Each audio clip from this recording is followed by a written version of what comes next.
Myself, Monica Gupta, a VGT chemistry teacher over here. And today I'm going to discuss a topic which is important not only for your class 11, but it is also important for your class. This is a basic topic that you should know before studying chemistry as a separate subject. So let us have a short description about chemistry. Then we'll start our topic. What is chemistry? Chemistry is a branch of science that deals with composition, structure,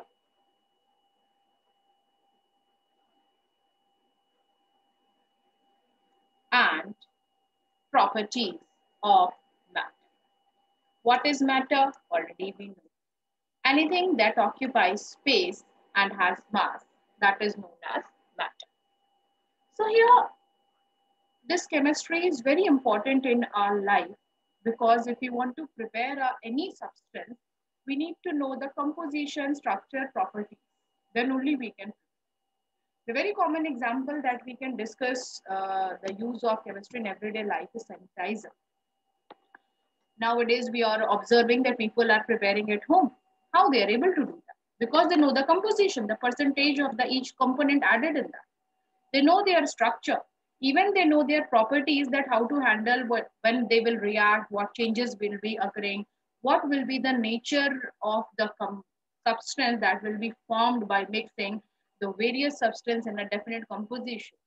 So all these things are available. This things is available only because of the knowledge of chemistry, that these are the name of the compound, this is their nature, and it is helping us to prepare. So we can say that this is important in everyday life too. So we can prepare at home. Any of the sodium salts we can take, sodium acetate, and these are available in the market. Mix it with glycerine. Glycerine is being mixed, and we can prepare it with the base. Mix glycerine with any base. You can get the soap preparation at home. You can prepare an own soap by adding various fragments to it. So these things are available, and we can prepare. Antiseptic, that tincture of iodine, alcohol and iodine mixture. We know the composition, we know the structure of iodine, we know the structure of alcohol, we know the properties, that when they will react, what will be the component formed and what will be the nature. So these all things are available because of chemistry. So it was a basic introduction for chemistry. Now let us discuss today's topic that we are going to discuss, which is very important as a base topic for plus 12 level. So periodic properties. Periodic properties. This is a very important topic of the periodic table. What is a periodic table?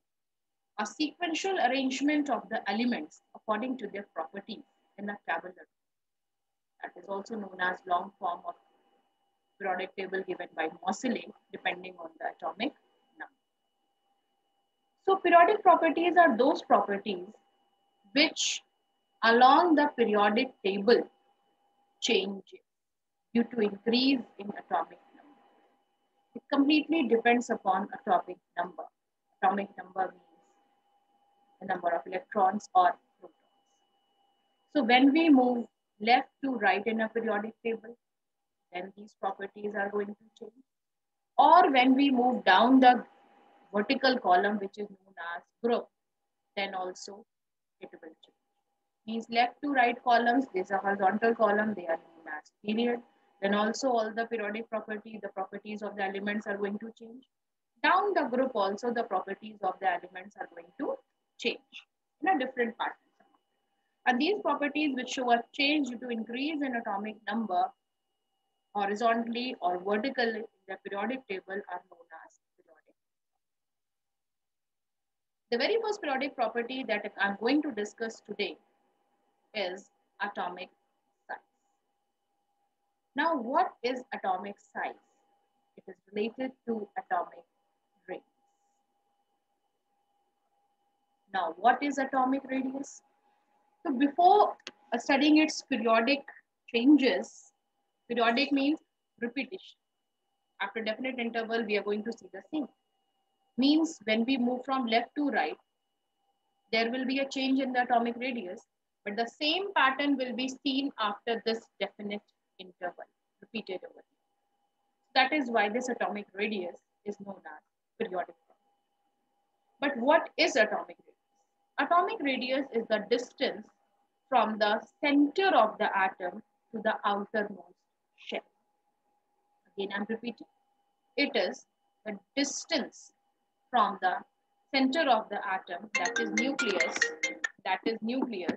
to the outermost shell is known as atomic radius. So this atomic radius is the distance. And as we know that atom exists, but atom do not exist individually. So can we measure it? Question arises, we cannot measure. How to know the atomic radius? When we know that atoms always occurs in the group, so how we can measure it?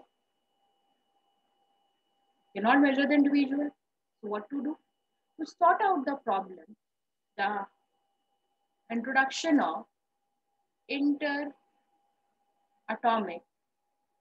radius came into existence. That two atoms can be present together. That is the group, the nature of atoms.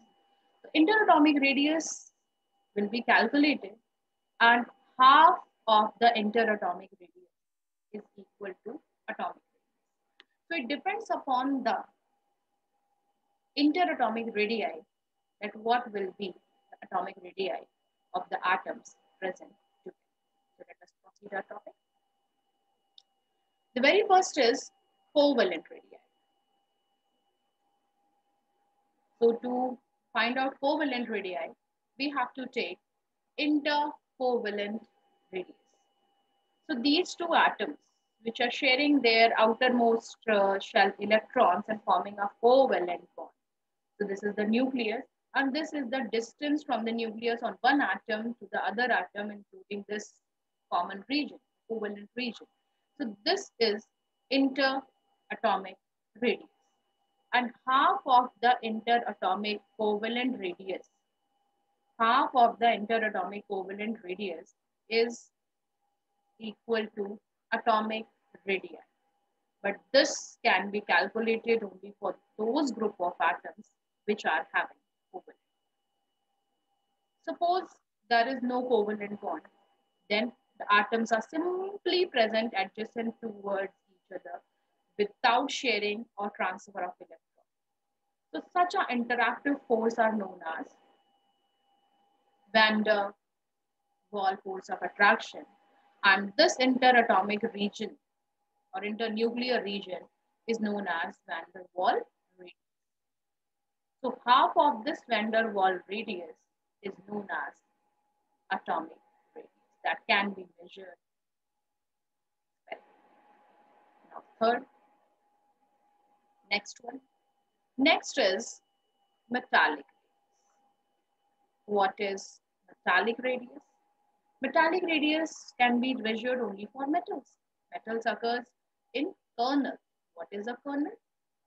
Metal are those atoms which easily loses electron by the absorption of a small amount of energy. And when we talk about metal solid, there are many metal atoms present together in an element. When they absorb a small amount of energy, they releases electron. And these electrons remains in the vicinity of these atoms. They do not go and generate what? They generate simply an interactive force between them. And this interactive force which makes the two metal atoms together in this kernel is called as metallic bond. So this metallic bond is responsible for making the two atoms together. They're not sharing electrons. They are not getting the electrons transfer. But still they are together. They are attracting each other. And what is the reason for attracting each other? The reason for attracting each other is the occurrence of the metallic interaction between them. And this metallic interaction between them is because of this kernel where we are observing that atoms, metal atoms are releasing electron and they are present in the vicinity of the metal atoms and building interactive force. So this interactive force is responsible for making these metal atoms together. And this interactive force, again I'm repeating, is known as metallic bond. So these metallic bonds are responsible for making the two metal atoms together. So this interatomic radius, that we are observing over here, is known as, starting this internuclear region, is known as metallic. This is clear? So half of the interatomic metallic radius is equal to metallic radii. Now, we are having three types of radius, that is covalent radius we discussed, van der Waal radius we discussed, and metallic radius. Now, which one will be having the highest value? So we can say lesser or weaker the interactive force. Weaker the interactive force, larger will be the distance between the nucleus and more will be the radii. It is very simple. The weakest force is considered to be van der Waal. So van der Waal radius will be largest, then metallic radius, and covalent, as it is sharing orbit, it is stronger interactive force. Then coming to the last category, that is ionic radii, which is also very important to know because it is entirely different. It is the two ions which are of different sizes are present together. One is carrying a negative charge, other one is carrying the positive charge. So definitely half of the radius we cannot take because both are different ions coming from different atoms. They are not same. Here to both the atoms was same, here both atoms was same, here both atoms can be same, and sharing will be same. As sharing will be same, interactive force will be same. But here both the atoms are not same. So as both the atoms are not same, then what, can we take half of it? No. So what will be the answer for ionic radii? Ionic radii or ionic radius is the effective distance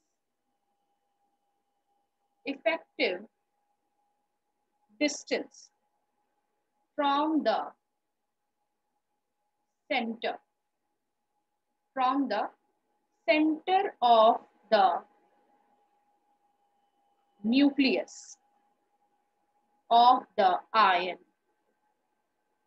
to the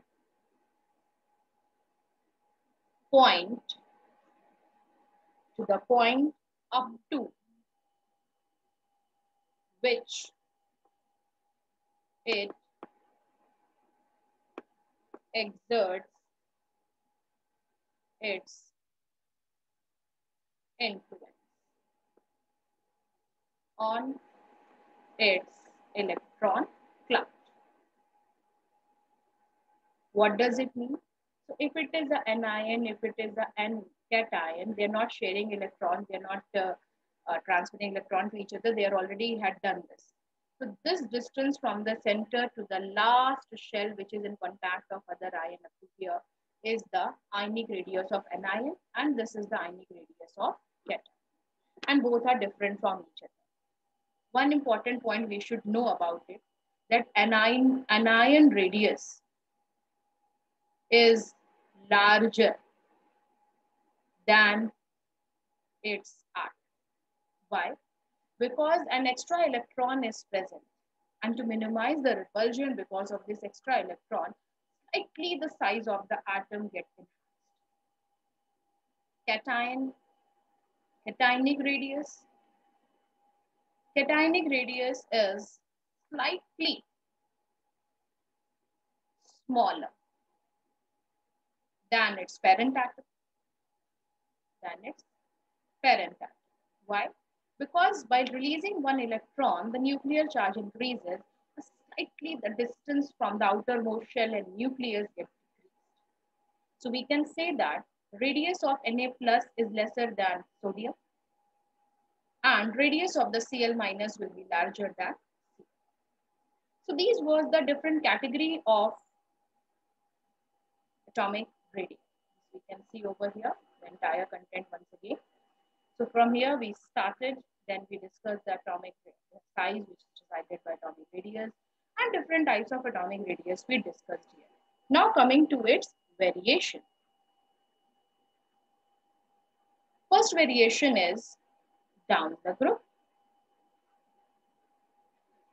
Down the group means when we move down a group. For example, group 1.